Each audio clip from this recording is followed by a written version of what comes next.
Hello दोस्तों, मैं आशीष कुमार अपने यूट्यूब चैनल बिहार जियोग्राफिक्स में आपका स्वागत करता हूं। आज हम लोग प्राचीन बिहार के अंतर्गत बौद्धकालीन संघाराम महाविहार एवं विश्वविद्यालय के बारे में इस वीडियो में पढ़ेंगे। तो यदि आप लोगों ने अब तक हमारा चैनल बिहार जियोग्राफिक्स सब्सक्राइब नहीं किया है तो इसे सब्सक्राइब कर लें, साथ ही बेल आइकन को जरूर दबाएं। तो आइए वीडियो को स्टार्ट करते हैं। इसमें सबसे पहले हम लोग शिक्षा, अर्थ एवं प्रकृति के बारे में पढ़ेंगे। शिक्षा वह प्रकाश है जिसके द्वारा व्यक्ति की समस्त शारीरिक, मानसिक, सामाजिक तथा आध्यात्मिक शक्तियों का विकास होता है। आज से 3000 वर्ष पूर्व बिहार में शिक्षण की व्यवस्था जैन आश्रमों में हुआ करता था। वह संघाराम कहलाती थी। आगे है, तत्कालिक समय में ब्राह्मणी, खरोष्ठी, पुष्करसारी, शाकरी, ब्रह्मवर्ती, किन्नरी, उग्र, करद, खस आदि 64 लिपियों का आविष्कार हो चुका था। बिहार में जैनकालीन शिक्षण लिपि ब्राह्मणी एवं भाषा प्राचीन पाली थी। आगे है, गौतम बुद्ध के समकालीन नायकों में बिंबिसार, अजातशत्रु, जीवक, सिंह सेनापति आदि तक्षशिला विश्वविद्यालय से शिक्षा प्राप्त किया था।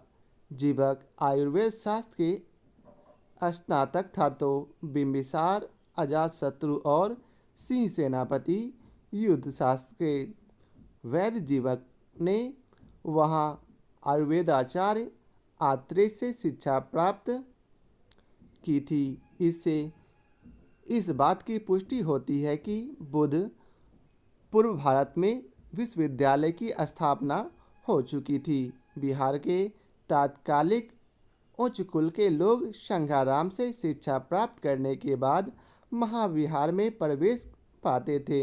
पाश्चात्य तक्षशिला विश्वविद्यालय शिक्षा प्राप्त करने जाया करते थे। आगे है, गौतम की प्रारंभिक शिक्षा घर पर ही दी गई थी। तत्पश्चात इनका नामांकन संघाराम अर्थात लेखशाला में कराया गया था, जिसका विवरण ललित विस्तार में किया गया है। अब आइए समझते हैं संघाराम के बारे में विस्तार से। मगध, वैशाली, विदेह अर्थात मिथिला, अंग तथा तिरहुत में अनेक संघाराम या संथागार थे। जैन व बौद्धों के अलग अलग संघारक होते थे। बिहार की तत्कालिक समाज जैन व बौद्ध धर्मों में विभक्त थी। यहाँ छात्रों को लौकिक व धार्मिक शिक्षा प्रदान दिए जाते थे। आगे है, संघाराम अर्थात गुरुकुल में प्रवेश के पूर्व उपनयन संस्कार होता था। प्रवेश के उपरांत बालक की शिक्षा आरंभ होता था। इस दिन उसका विद्यारंभ संस्कार किया जाता था। इस संस्कार के लिए अक्षर स्वीकरणीय शब्द का प्रयोग होता था। यह संस्कार 5 वर्ष की आयु में होता था। आगे है, यह संघाराम कालांतर में गुरुकुल भी कहलाने लगा। आगे है, 7वीं शताब्दी में बिहार में आए चीनी बौद्ध यात्री ह्वेनसांग ने प्राथमिक शिक्षा के पाठ्यक्रम का वर्णन इस प्रकार किया है।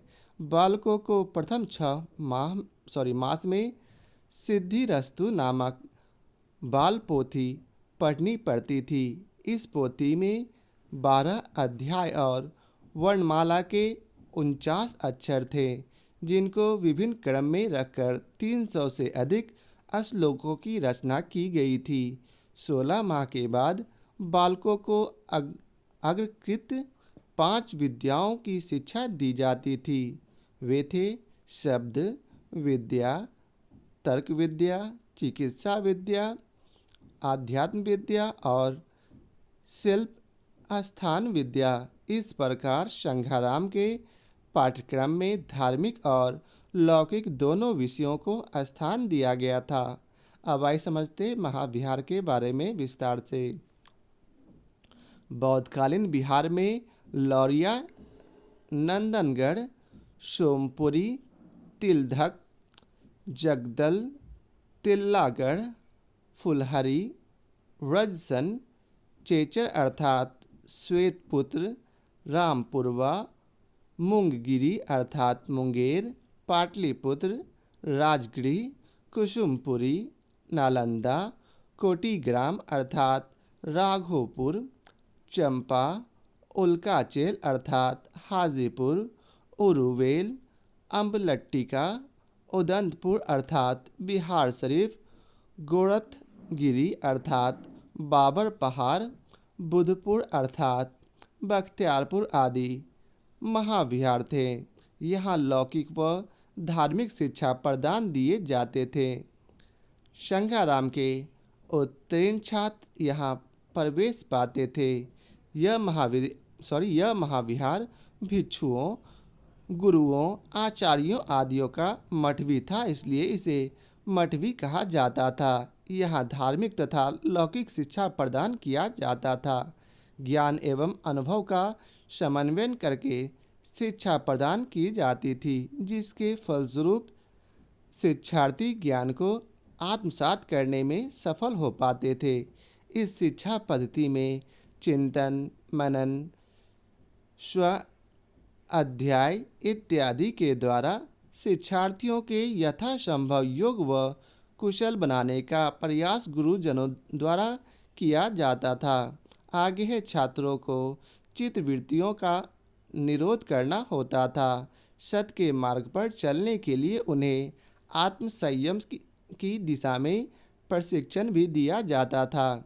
आगे है विद्यार्थियों को कठोरता के साथ कुछ नियमों का पालन करना पड़ता था, जैसे सूर्योदय के पूर्व उठना, योग व्यायाम आदि करना, स्नान भोजन के उपरांत अध्ययन के लिए निकल पड़ना आदि। अब है लौरिया नंदनगढ़ महाविहार। तो आइए इसके बारे में विस्तार से पढ़ते हैं। यह चंपारण जिले में बेतिया से लगभग 25 किलोमीटर उत्तर पश्चिम में स्थित है। यह अशोक स्तंभ के लिए भी प्रसिद्ध है। आगे है, यहाँ खुदाई करने पर ईसा पूर्व 200 से 200 ईसा पूर्व तक के काल की अनेक पुरावस्तुओं के अतिरिक्त एक विशाल स्तूप भी मिला है। यहाँ से प्राप्त मिट्टी का बना एक सिक्का बनाने का सांचा है। इससे अनुमान लगाया गया है कि लौरिया नंदनगढ़ महाविहार का एक अपना टकसाल भी रहा होगा। अब आइए पढ़ते हैं आगे। तिलधक महाविहार। यह बौद्धकालीन महायान संप्रदाय की प्रमुख शिक्षण केंद्र थे। इसकी स्थापना हर्यक वंशीय शासकों को जाता है। यह मगध महाजनपद में स्थापित था। यह नालंदा के समीप वर्तमान तिल्लास गांव में अवस्थित था। इस महाविहार का उल्लेख चीनी यात्री हुएनसांग और इति संग ने अपने अपने यात्रा वृत्तांत में किया है। अब आइए आगे पढ़ते हैं जगदल महाविहार। तो अब आइए इसके बारे में विस्तार से पढ़ते हैं।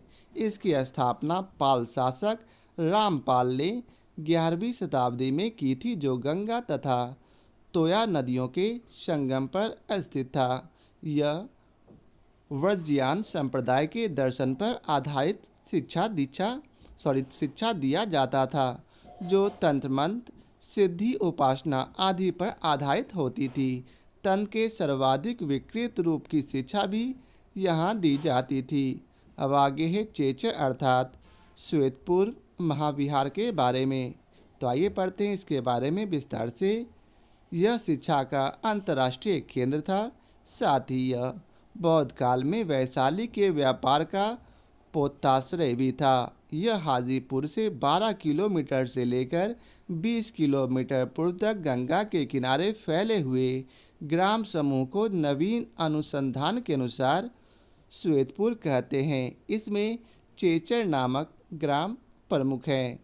आगे है, यह गौतम बुद्ध के राजगृह और वैशाली के आवागमन के मध्य मार्ग गंगा तट पर स्थित है। यहाँ के उत्खनन से मौर्य, शुंग, कुषाण एवं गुप्त काल की शताधिक मृण्मय मूर्तियाँ मिले हैं। एक विशाल स्तूप भी मिला है जो संभवतः आनंद का है। अब आगे है कुम्हरार महाविहार। तो आइए पढ़ते हैं इसके बारे में विस्तार से। यह पटना के महात्मा गांधी सेतु के निकट है। भारतीय पुरातत्व सर्वेक्षण द्वारा 1912 से 15 में डी.वी. स्पूनर के निर्देशन में कुम्हार में कराए गए उत्खनन से 72 स्तंभों से युक्त एक विशाल कक्ष प्रकाश में आया। तत्पश्चात 1951 से 55 में के.पी. जायसवाल शोध संस्थान पटना द्वारा उत्खनन कार्य हुआ, जिसमें 8 और स्तंभों वाले कक्ष और 4 अन्य स्तंभ जो प्रवेश द्वार के समीप है उनके अवशेष प्राप्त हुए हैं। अब आगे है अरेराज और नंदनगढ़ लौरिया महाविहार। तो अब आइए चलते हैं इसके बारे में विस्तार से पढ़ते हैं। पूर्वी चंपारण के अरेराज और दूसरा पश्चिमी चंपारण के नंदनगढ़ लौरिया में है। यहाँ अशोक स्तंभ भी है। आगे है मोतिहारी से 3 किलोमीटर दक्षिण केसरिया में एक बड़ा स्तूप है जिसमें बुद्ध की विशाल मूर्ति भग्नावस्था में स्थापित है। अब आगे है विश्वविद्यालय। तो आइए जानते हैं विश्वविद्यालय क्या है। विश्वविद्यालय वह संस्था है जहाँ सारी विद्याओं की उच्च शिक्षा प्रदान किया जाता है। बौद्ध काल के आचार्यों ने इस बात को महसूस किया कि शिक्षा एक गतिशील प्रक्रिया है जो व्यक्ति को सदैव देश काल तथा परिस्थिति के अनुसार प्रगति की ओर अग्रसर करती है। इसलिए सारी विद्याओं की उस शिक्षा के लिए तक्षशिला विश्वविद्यालय के तर्ज पर यहाँ भी विश्वविद्यालय की स्थापना होनी चाहिए। अब आगे है नालंदा विश्वविद्यालय। इस विश्वविद्यालय की स्थापना गुप्त सम्राट चंद्रगुप्त द्वितीय विक्रमादित्य के पुत्र कुमारगुप्त प्रथम ने की थी। कुमारगुप्त प्रथम ने एक ज्योतिषी के सलाह पर प्रारंभ में यहाँ पर एक महाविहार स्थापित किया था जो कालांतर में विश्वविद्यालय का रूप धारण किया। कुमारगुप्त प्रथम के पुत्र बुधगुप्त ने अपने पिता द्वारा बनवाए गए महाविहार के दक्षिण दूसरा महाविहार बनवाया। बुधगुप्त के पश्चात तथागत गुप्त ने तीसरा महाविहार बनवाया। बालादित्य गुप्त ने प्रथम महाविहार को उत्तर पूर्व दिशा में चौथे महाविहार का निर्माण करवाया जो प्रथम महाविहार के पश्चिम में थी। गुप्त वंश के 5 शासकों के अलावा मध्य देश के एक अन्य शासक हर्षवर्धन ने प्रथम महाविहार की उत्तर दिशा में छठे महाविहार का निर्माण करवाया। एपिग्राफिया इंडिका भाग 8 में इसका वर्णन है। उसने सभी महाविहार को घेरती हुई एक चहारदीवारी का भी निर्माण करवाया जिसमें केवल एक ही प्रवेश द्वार था। आगे है ह्वेनसांग नालंदा में रहकर 5 वर्षों अर्थात 635 से 640 ईस्वी तक विद्या अध्ययन किया था। ह्वेनसांग के विवरण से पता चलता है कि नालंदा महाविहार की स्थापना शक्रादित्य अर्थात कुमारगुप्त प्रथम 415 से 55 के शासनकाल में ने कराई थी। कुमारगुप्त के बाद बुधगुप्त, तथागत गुप्त, बालादिल्य, वज्र तथा हर्षवर्धन ने इस महाविहार को संरक्षण प्रदान किया।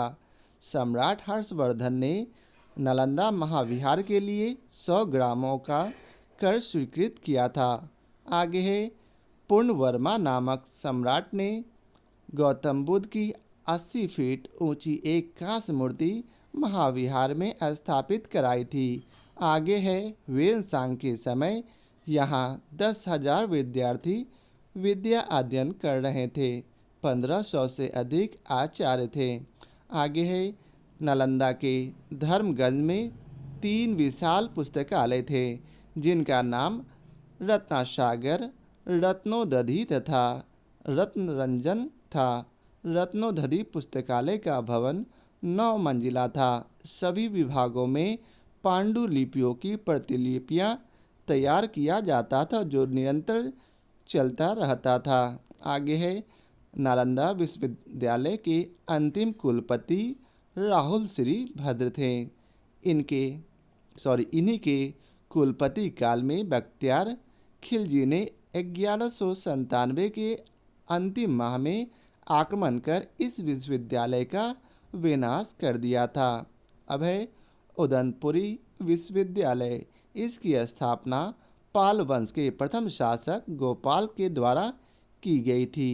तिब्बती तारानाथ के अनुसार इन्होंने नालंदा में एक बौद्ध विहार भी बनवाया था। अब आगे है, यह विश्वविद्यालय तंत्र विद्या की शिक्षा का केंद्र था। यह वर्तमान बिहार शरीफ के निकट अवस्थित था। इस स्थल की उत्खनन से तारा, गणेश, हनुमान आदि सिद्धिदायिनी शक्तियों की मूर्तियां प्राप्त हुई है। महारक्षित, चंद कीर्ति, धर्म रक्षित एवं शील रक्षित उदयपुरी विश्वविद्यालय के प्रमुख आचार्य थे। अब है विक्रमशिला विश्वविद्यालय। नालंदा विश्वविद्यालय के लगभग 800 वर्षों के लंबे जीवन काल में देश के अन्य भागों में कई शिक्षण संस्थानों की स्थापना हुई, जिनमें व्रजयान संप्रदाय का विक्रमशिला विश्वविद्यालय भी एक था। परंतु यहाँ बौद्ध दर्शन के अतिरिक्त न्याय, भाषा एवं व्याकरण, स्वर विज्ञान, गणित शास्त्र, तत्वज्ञान, योग शास्त्र आदि की भी शिक्षा दी जाती थी। आगे है, नालंदा तथा विक्रमशिला विश्वविद्यालय के कुछ नियमों में काफ़ी समानता थी। यहाँ भी प्रवेश पाने वाले विद्यार्थियों से प्रवेश परीक्षा ली जाती थी। आगे है, यहाँ वज्रयान शाखा की प्रमुख अंगों की शिक्षा दी जाती थी, जिसके लिए 108 आचार्यों की नियुक्ति की गई थी। फिर है दीपंकर, श्री ज्ञान अतीश, रत्नकीर्ति, रक्षित, विरोचन, ज्ञानभद्र, जेतारी, शांति श्री ज्ञान, अभय शंकर तथा शाक्य रत्न श्रीभद्र इस विश्वविद्यालय के प्रमुख आचार्य थे। इन्होंने वज्रयान विद्या पर कई ग्रंथों की रचना भी किया था। दीपंकर श्री ज्ञान अतीश इस विश्वविद्यालय के कुलपति थे। इन्होंने 200 से अधिक ग्रंथों की रचना की थी। अब आगे है, अध्ययन के पश्चात सम्राट द्वारा यहाँ के विद्यार्थियों को पंडित तथा आचार्य को विश्वविद्यालय का स्तंभ उपाधि में विभूषित किया जाता था। फिर है, यहाँ विशाल पुस्तकालय थी, स्तूप थे, गौतम बुद्ध की विशाल मूर्ति स्थापित थी। आगे है, इस विश्वविद्यालय को भी बख्तियार खिलजी ने नष्ट कर दिया था। इस घटना का उल्लेख समकालीन तुर्क इतिहासकार मिनहाज उस सिराज ने अपने ग्रंथ तबकाते नासरी में किया था। तो ये आज के वीडियो का आखिरी पैराग्राफ था।